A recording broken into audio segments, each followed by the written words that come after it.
भारत माता की, भारत माता की, भारत माता की। दोनों हाथ ऊपर करके पूरी ताकत से भारत माता की जय बोलिए।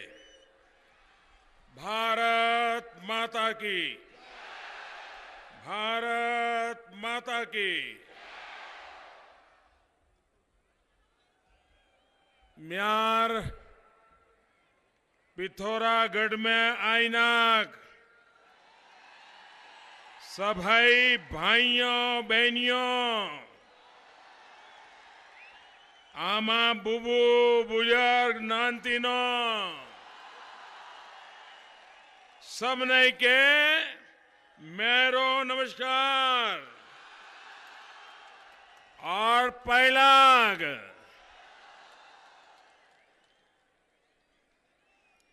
मां पूर्णागिरी गोलजू हाट कालिका बागनाथ मां कोटगाड़ी की पावन धरती में आपको प्रणाम कर रहा हूं। ये उत्तराखंड का कश्मीर मंच पर विराजमान केंद्र में मंत्री परिषद के मेरे साथी और आप ही के प्रतिनिधि श्रीमान अजय टम्टा जी, पिथौरागढ़ जिला के अध्यक्ष श्री वीरेंद्र बल्दिया जी,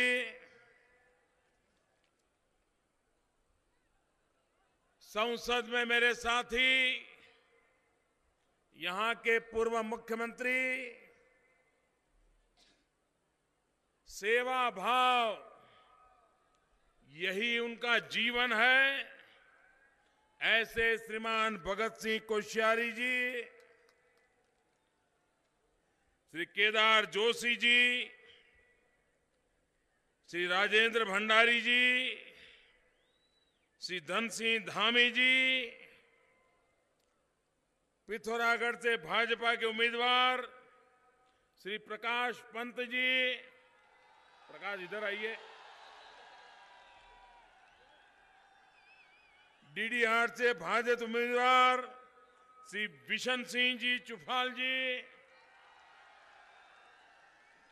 गंगोली हाट से भाजपा उम्मीदवार बहन मीना गंगोला जी, धारचूला से उम्मीदवार श्री वीरेंद्र सिंह पाल जी। मेरे साथ बोलिए भारत माता की, भारत माता की। पिथौरागढ़ के मेरे प्यारे भाइयों बहनों,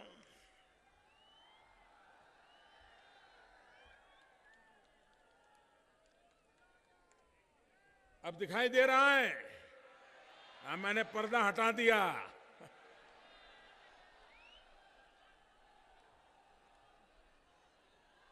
भाइयों बहनों,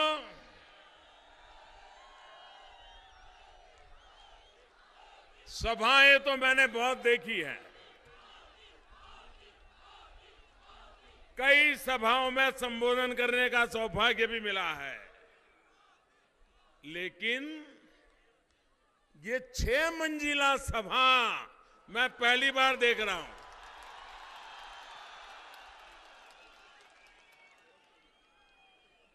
शायद ये मीडिया वाले भी देखेंगे, 6 मंजिला लोग खड़े हैं भाई।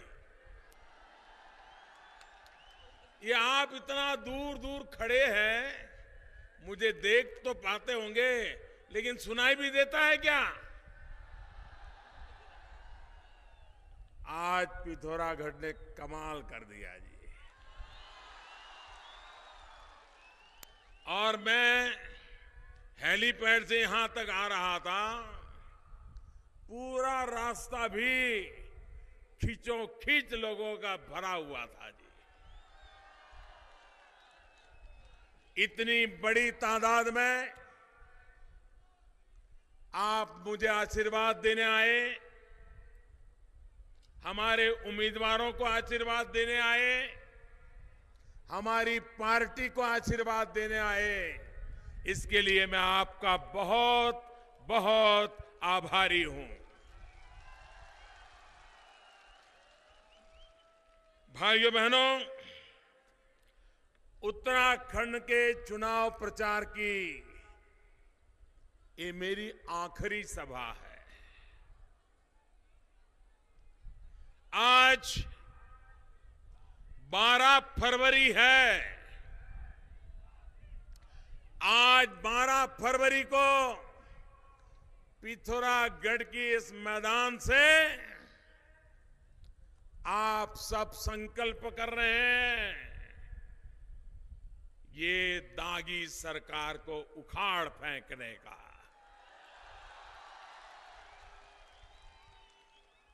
आज 12 फरवरी को पूरा उत्तराखंड संकल्प कर रहा है, देवभूमि को दाग लगाने वालों को उखाड़ फेंकने का संकल्प कर रहा है। और 12 मार्च को,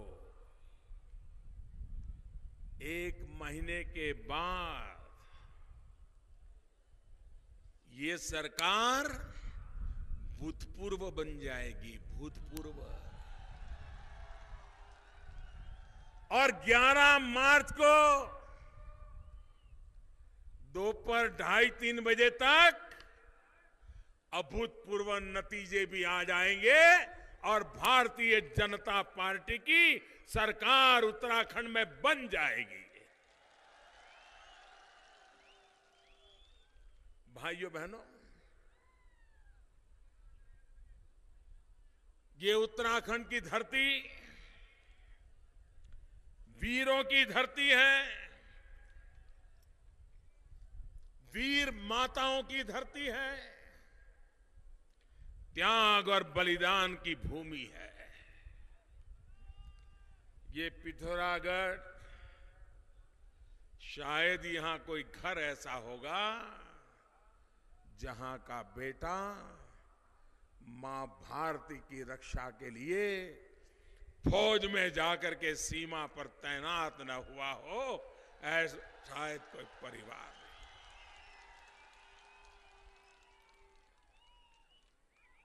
ये वीरों की भूमि है। भाइयों बहनों, क्या कारण है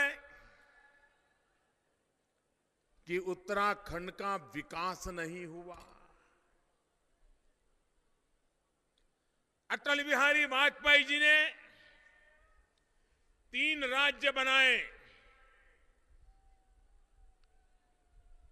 मध्य प्रदेश से निकला हुआ छत्तीसगढ़,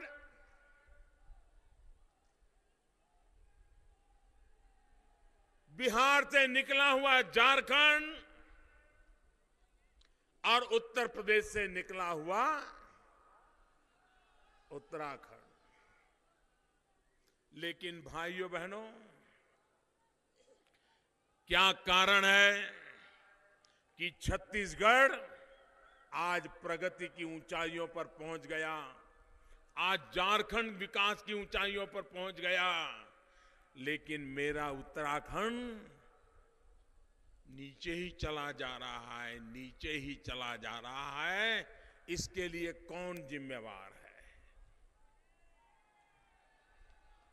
आप सब मुझे जवाब दीजिए, ये उत्तराखंड का बेहाल किसने किया? उत्तराखंड को बेहाल किसने किया? उत्तराखंड को बर्बाद किसने किया? चारों तरफ से आवाज आनी चाहिए, उत्तराखंड को बर्बाद किसने किया? उत्तराखंड को बेहाल किसने किया? उत्तराखंड को तबाह किसने किया? देवभूमि को लूटा किसने? देवभूमि को लूटा किसने? भाइयों बहनों, 15 तारीख को मौका आपके पास है।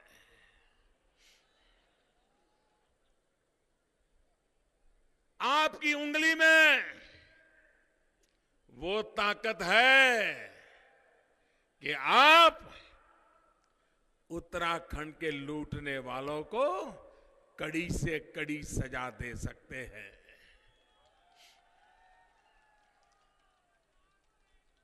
15 तारीख को मतदान करके कमल के निशान पर बटन दबा करके उत्तराखंड को तबाह करने वालों को ऐसी सजा दो ताकि उत्तराखंड में भविष्य में भी कोई सरकार उत्तराखंड को बर्बाद करने का गलती से भी पाप न करे, ऐसी सजा दो। भाइयों बहनों,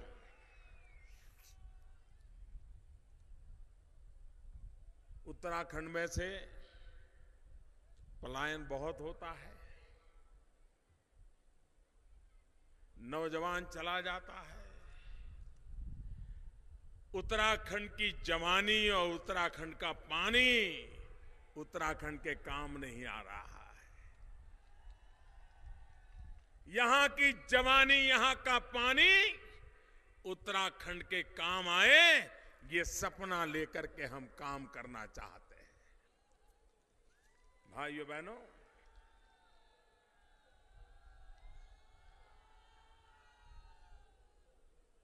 मुझे समझ नहीं आ रहा है कि पिथौरागढ़ के लोगों की ऐसी कैसी नाराजगी है, ऐसा कैसा गुस्सा है कि मुख्यमंत्री यहां से पलायन कर गए। यहां के नौजवान तो रोजी रोटी के लिए पलायन करते देखे हैं, लेकिन मुख्यमंत्री को पलायन करना पड़ा, क्या कारण है? आप उनको जरावर पहचान गए हो ना? आपके मुख्यमंत्री को भली भांति पहचान गए हो ना? और वो भी आपका गुस्सा पहचान गए हैं, इसलिए यहां से 9-2-11 कर गए। भाइयों बहनों, आप ही के लोगों के आशीर्वाद से वे मुख्यमंत्री बन पाए थे, लेकिन इतने कम समय में आपके साथ ऐसा धोखा किया कि आपके पास दोबारा आने की हिम्मत नहीं है। पलायन कर गए। भाइयों बहनों, हमारा देश का दुर्भाग्य है कि कुछ राजनीतिक दल, कुछ राजनेता देश के लिए बलिदान करने वाले हमारी फौज पर भी शक करते हैं, सवाल या निशान उठाते हैं। आजादी के 70 साल अनेक बार हमारे सेना के जवानों ने जान की बाजी लगा दी, शहादत मोल ली, लेकिन इस देश के किसी नागरिक ने फौज पर सवाल या निशान कभी खड़ा नहीं किया। लेकिन ये कांग्रेस पार्टी, जब मेरे देश की फौज ने सर्जिकल स्ट्राइक किया, सीमा पार जाकर के दुश्मनों के दांत खट्टे कर दिए,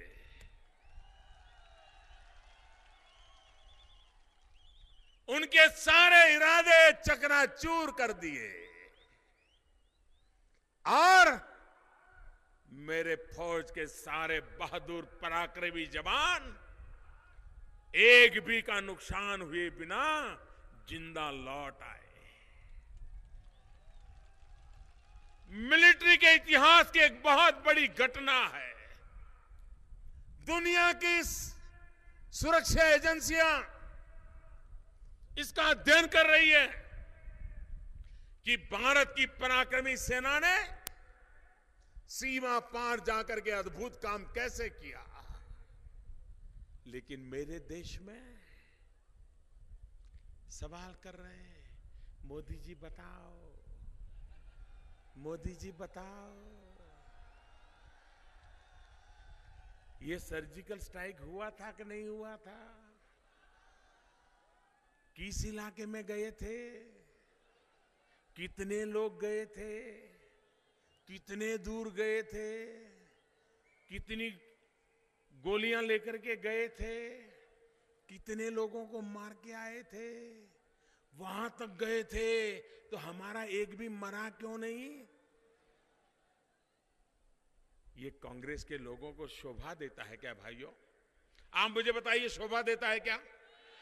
देश की फौज का अपमान है कि नहीं है? देश के वीरों के पराक्रम का अपमान है कि नहीं है? देश की सेना का अपमान है कि नहीं है? अरे 125 करोड़ देशवासियों की संकल्प शक्ति का अपमान है कि नहीं है? अरे राजनीति अपनी जगह पर होती है, करो राजनीति। मोदी पर जितने जितने वार करने हैं करो, अरे जितना दम हो इतना निकाल दो, लेकिन मेरी फौज पर कभी शक मत करो।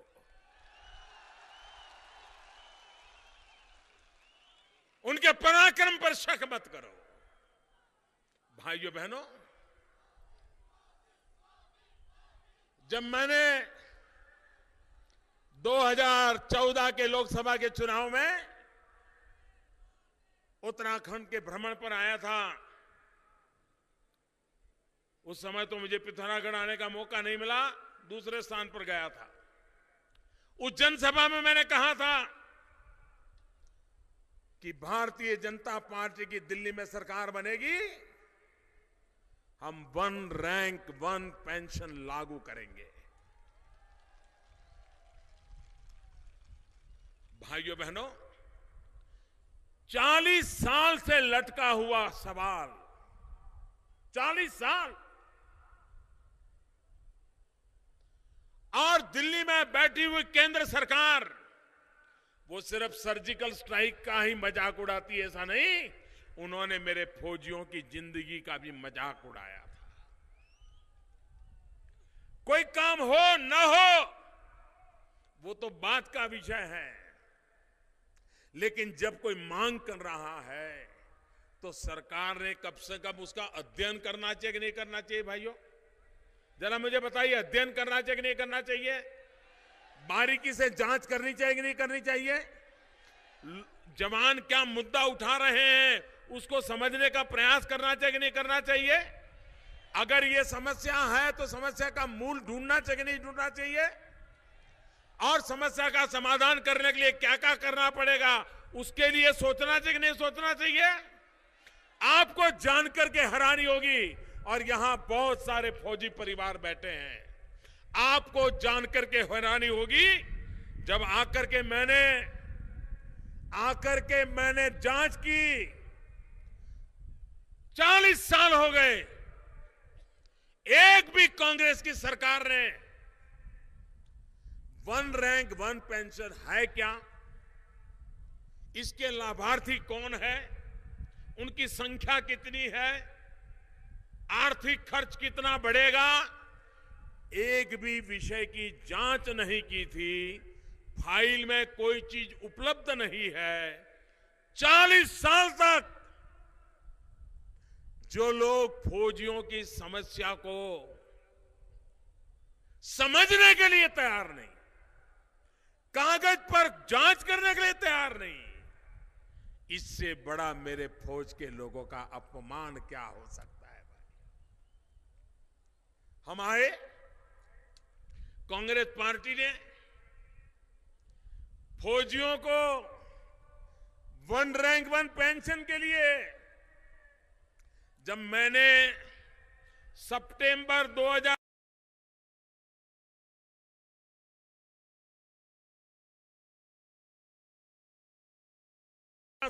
था, उसमें मैंने घोषणा की कि भारतीय जनता पार्टी की सरकार बनेगी तो हम 1 रैंक 1 पेंशन लागू करेंगे। जैसे ही मैंने घोषणा की, कांग्रेस को पसीना आ गया, उनको लगा मर गए, ये मोदी आया है।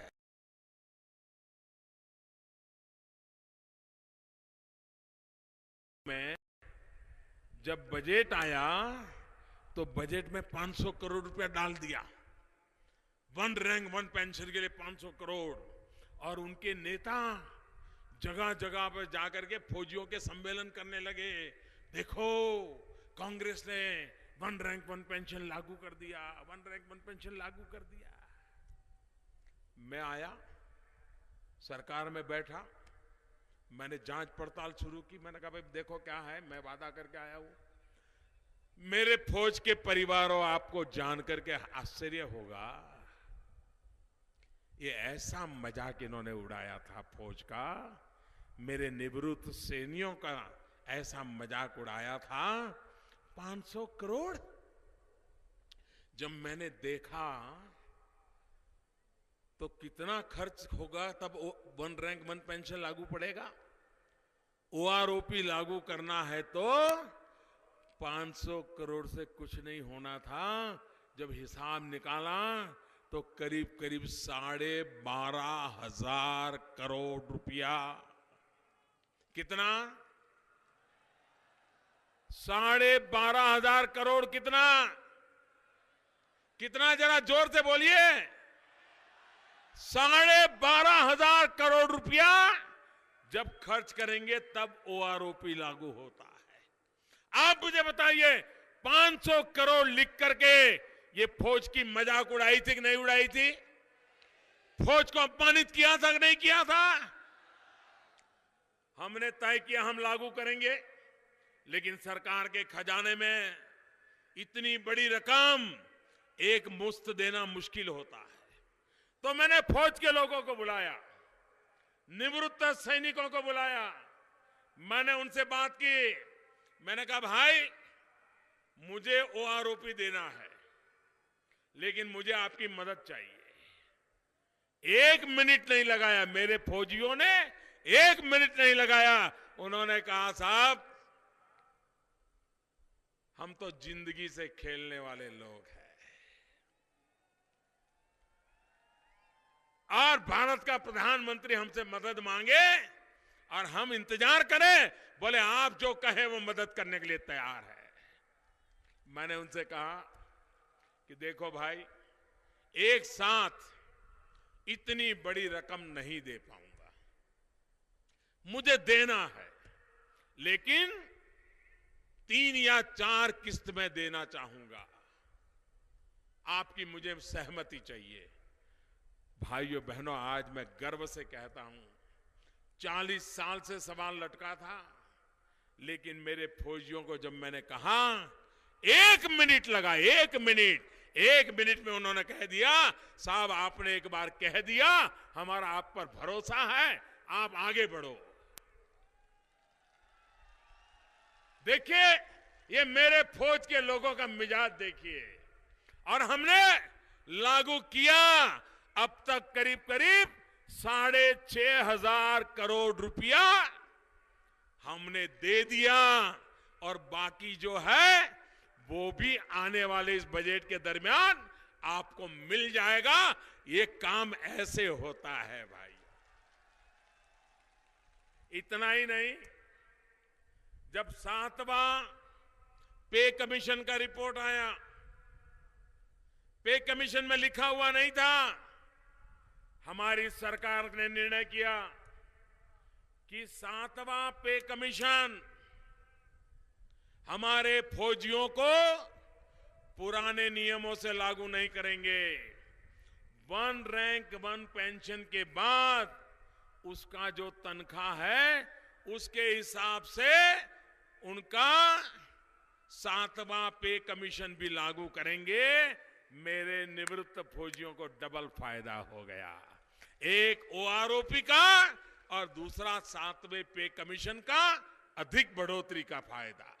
भाइयों बहनों, जब सेना के प्रति प्यार हो, देश के लिए मर मिटने वालों के प्रति सम्मान का भाव हो, तब सरकार ऐसे फैसले करती है, और हमने किया।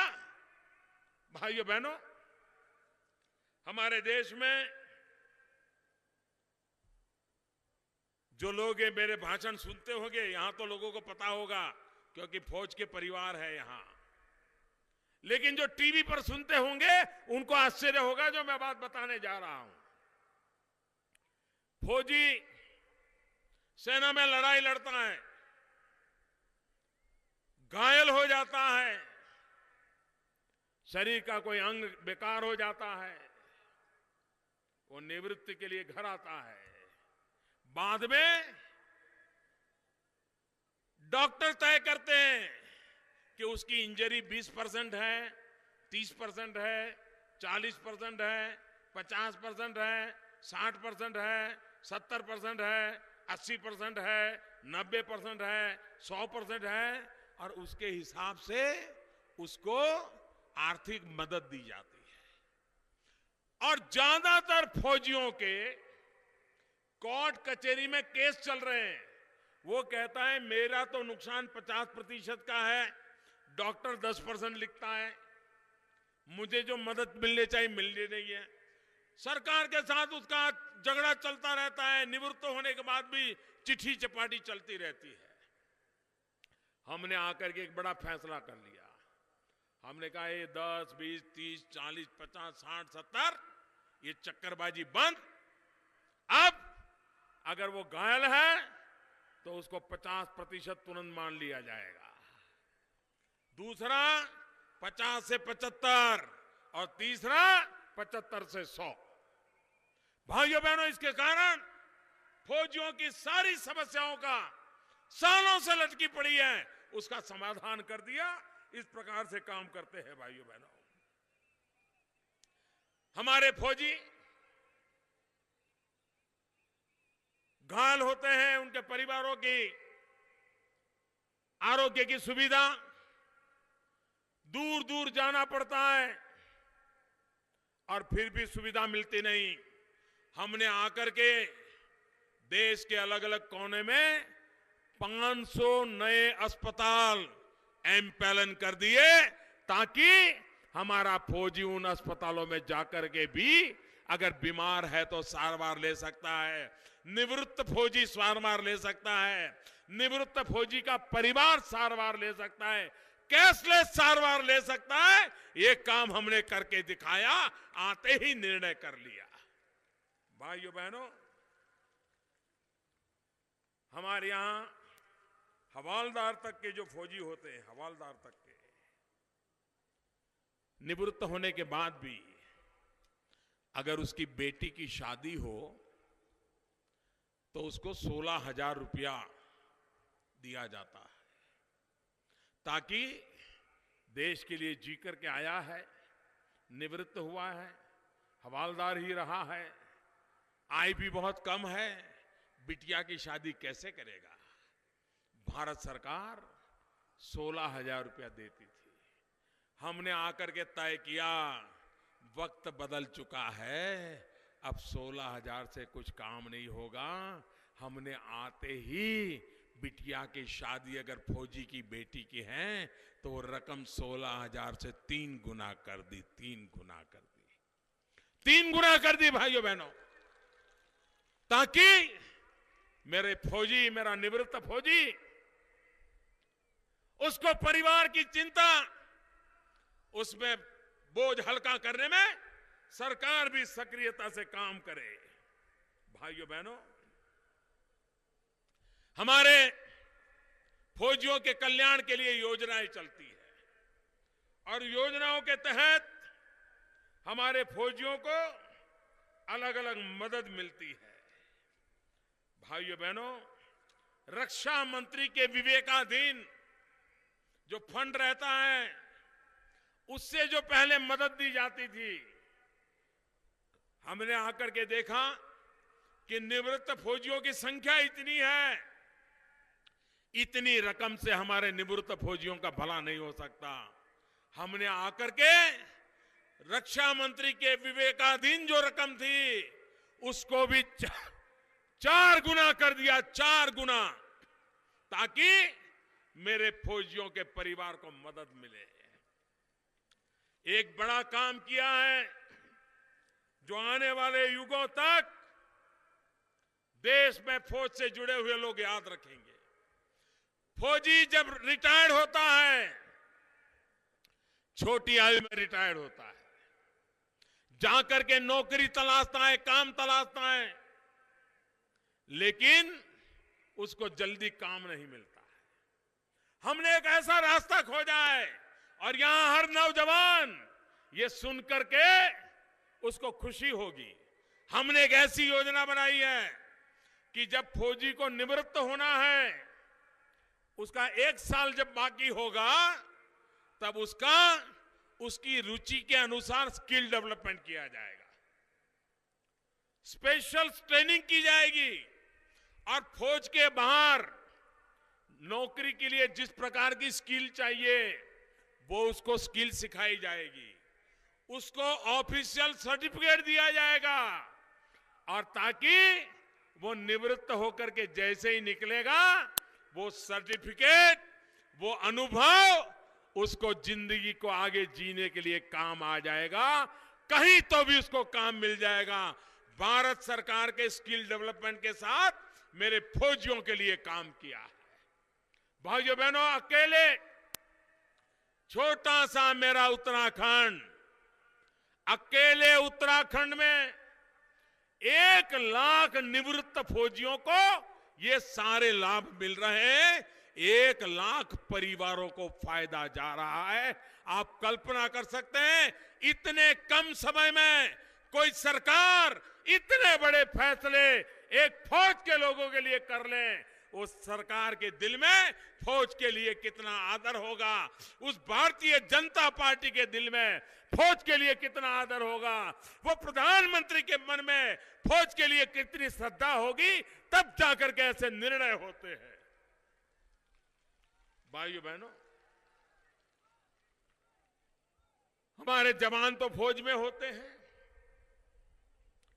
लेकिन जिन वीर माताओं ने मेरे फौजियों को जन्म दिया, वीरों को जन्म दिया, उन माताओं की भी सेवा मैं करना चाहता।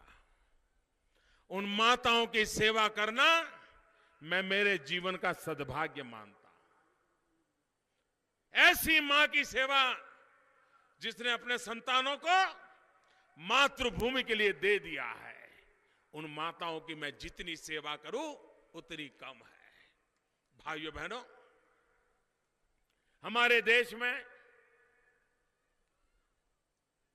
पहाड़ों में खाना पकाना हो, ठंड में चाय भी बनानी हो, कितनी लकड़ी जलानी पड़ती है, और जंगलों से लकड़ी आती है, वो भी सूखी लकड़ी मिलती नहीं है। खाना पकाने में देर, चाय बनाने में देर, और जब लकड़ी जला करके चूल्हा जलाते हैं तो इतना धुआं होता है, उतना धुआं होता है कि एक मां जब लकड़ी के चूल्हे से खाना पकाती है, एक दिन में उसके शरीर में 400 सिगारेट का धुआं जाता है। 400 सिगारेट का। आप मुझे बताइए, अगर मेरी इन माताओं के शरीर में हर दिन खाना पकाने के कारण 400 सिगारेट का अगर धुआं जाता है, तो उस मां की तबीयत का हाल क्या होता होगा, उस परिवार में बच्चों की तबीयत का हाल क्या होता होगा। जंगल कटते होंगे, पर्यावरण का कितना नुकसान होता होगा। हमने निर्णय किया, इन माताओं को गैस का कनेक्शन दिया जाएगा, गैस का सिलेंडर दिया जाएगा, मुफ्त में दिया जाएगा, और उनको इस 400 सिगरेट रोज उससे बचाया जाएगा। और आज मुझे खुशी है, पूरे देश में 1,80,00,000 परिवारों को हम दे चुके हैं, और उत्तराखंड जैसा छोटा राज्य 1 लाख परिवारों में पिछले 4 महीने के अंदर अंदर 1 लाख परिवारों में गैस का चूल्हा, गैस का कनेक्शन पहुंचा दिया है। 1 रुपये के भ्रष्टाचार किए बिना पहुंचा दिया। भाइयों बहनों, ये सरकार नौजवानों की सेवा करना चाहती है। आप मुझे बताइए, आज नौकरी बिना रिश्वत दिए मिलती है क्या? जरा जोर से बताइए, रिश्वत के बिना नौकरी मिलती है क्या? कितना ही होनहार लड़का क्यों ना हो, कितनी होनहार बेटी क्यों ना हो, परीक्षा में उत्तम से उत्तम मार्क आए हो, रिटन एग्जाम में भी बहुत अच्छा किया हो, फिर इंटरव्यू आता है। इंटरव्यू आता है तो मां कहती है कि बेटा इंटरव्यू तो आ गया, लेकिन पहचान होनी चाहिए, सिफारिश होनी चाहिए। देखो कोई है जो मदद करे।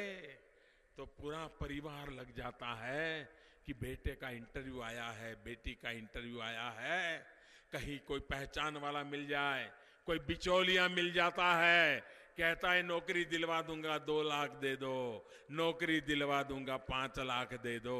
ये होता है कि नहीं होता है?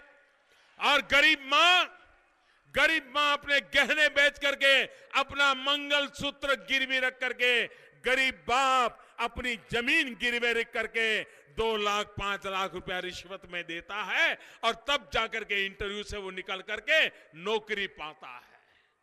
आप मुझे बताइए, क्या दुनिया में ऐसा कोई विज्ञान है क्या कि 3 लोग बैठे हैं, एक उम्मीदवार अंदर आता है, 30 सेकंड खड़ा रहता है कमरे में, 30 सेकंड में कोई एक आध चीज पूछ लेता है, कहां से आए, क्या नाम है, और वो दूसरे दरवाजे से निकल जाता है। ये हो गया इंटरव्यू।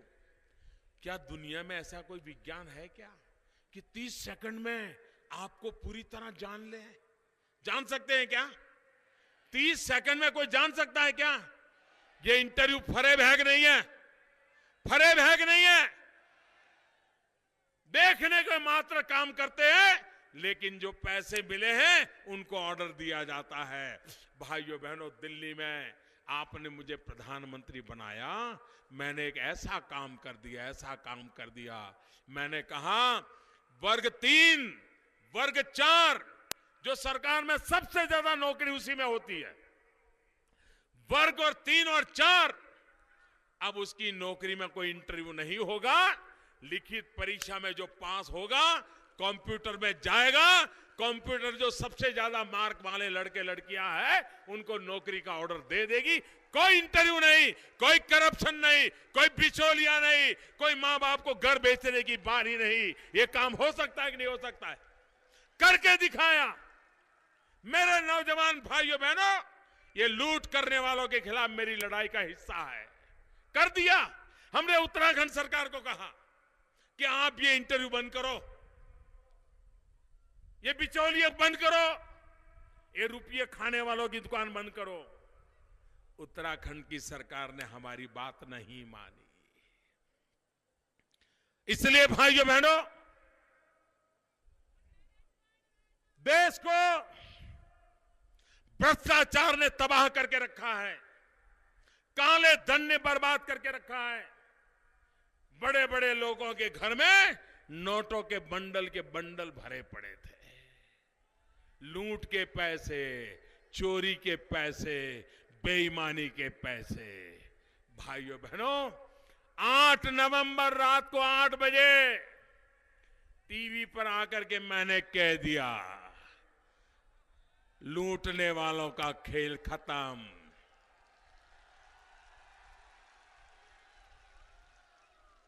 भाइयों बहनों, 70 साल तक जिन्होंने लूटा है उनका सारा खेल खत्म हो चुका है। पाई पाई का हिसाब जमा करना पड़ रहा है। और मैं मेरे प्यारे देशवासियों आपको वादा करता हूं, जिन्होंने देश को लूटा है उनको सब कुछ लौटाना पड़ेगा। और जब तक मैं काम पूरा नहीं करता हूं, न मैं चैन से बैठूंगा, न मैं लुटेरों को चैन से बैठने दूंगा। भाइयों, ये गरीब का पैसा है, ये गरीब के हक को लूटा गया है, ये मध्यम वर्ग का शोषण करके पैसा मारा गया है। और इसलिए मैंने इतना बड़ा अहम कदम उठाया है। और मैं रुकने वाला नहीं हूं। मेरे प्यारे भाइयों बहनों, 125 करोड़ देशवासी हिम्मत के साथ मेरे खड़े रहे, तकलीफ झेल करके भी खड़े रहे, और इसलिए लड़ाई लड़ने की मेरी ताकत भी बहुत बढ़ गई है, बहुत बढ़ गई है।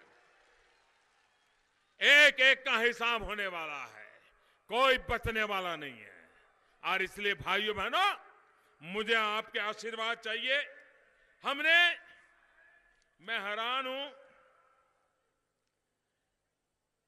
उत्तर प्रदेश में हरदा टैक्स चलता है, हरदा टैक्स।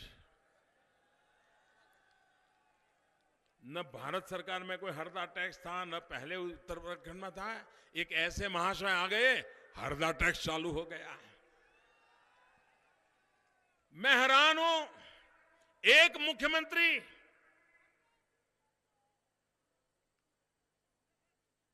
इस प्रकार की भाषा बोले। वो जिस प्रकार से भारत सरकार के खिलाफ बयानबाजी करते हैं, मैं आपको बताना चाहता हूं, Tapovan Vishnugarh hydro power project 4000 crore रुपया की लागत वाला प्रोजेक्ट। मैं आज जब से केंद्र में बैठा हूं, 4000 करोड़ रुपए के इस प्रोजेक्ट को लागू कराने के लिए जी जान से जुटा हूं। 4000 करोड़ रुपया रेडी पड़ा है। लेकिन मुझे दुख के साथ कहना चाहिए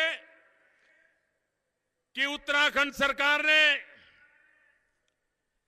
इको सेंसिटिव जोन का डिलिमिटेशन इतनी धीरी कर दी है कि आज भी वो प्रोजेक्ट लटका पड़ा है, और 4000 करोड़ रुपया जो उत्तराखंड के लिए लगने वाले थे वो सड़ रहे हैं। भाइयों बताइए, ऐसी निकम्मी सरकार आपका भाग्य बदल सकती है? भाइयों बहनों, टेरी पंप स्टोरेज का प्रोजेक्ट, पावर प्लांट का 3000 करोड़ का प्रोजेक्ट, कंस्ट्रक्शन डेब्री उसको कहां डालना, इसका फैसला नहीं कर पा रहे हैं। उसके कारण ये 3000 करोड़ रुपया का प्रोजेक्ट भी लटका पड़ा है। गंगा सफाई अभियान, नमामि गंगे योजना, मैंने मुख्यमंत्रियों की मीटिंग बुलाई थी, उनको कहा था आप योजना बनाइए। आप हैरान होंगे, न वो प्रोजेक्ट रिपोर्ट बना पाते हैं। अभी बड़ी मुश्किल से दिसंबर में टेंडर निकला। भाइयों बहनों, दिल्ली सरकार पैसे देने के लिए तैयार बैठी है। ये ऐसी निकम्मी सरकार है कि दिल्ली में ऐसी सरकार पैसे देने को तैयार है, इनके पास कागजी कार्रवाई करने की हिम्मत नहीं है, योजना नहीं, समझ नहीं, इरादा नहीं, और उसके कारण विकास अटका पड़ा है। भाइयों बहनों, हम नेपाल के साथ मिलकर के पंचेश्वर का काम कांग्रेस के जमाने 23 साल से अटका हुआ, 23 साल, ये पंचेश्वर पावर प्रोजेक्ट हो जाएगा। इस पिथौरागढ़ को कितना फायदा होगा, इसको आप अंदाज लगा सकते हैं। 6000 करोड़, 6000 मेगावाट का प्रोजेक्ट, करीब करीब 35,000 करोड़ रुपए का प्रोजेक्ट। आप कल्पना कर सकते हैं, 35,000 करोड़ रुपया ये पंचेश्वर में जब लगेगा, इस इलाके के कितने लोगों को रोजगार मिलेगा, आप कल्पना कर सकते हैं। भाइयों बहनों, हमें विकास की नई ऊंचाइयों पर पहुंचाना है। ये मेरा उत्तराखंड, ये देवभूमि है।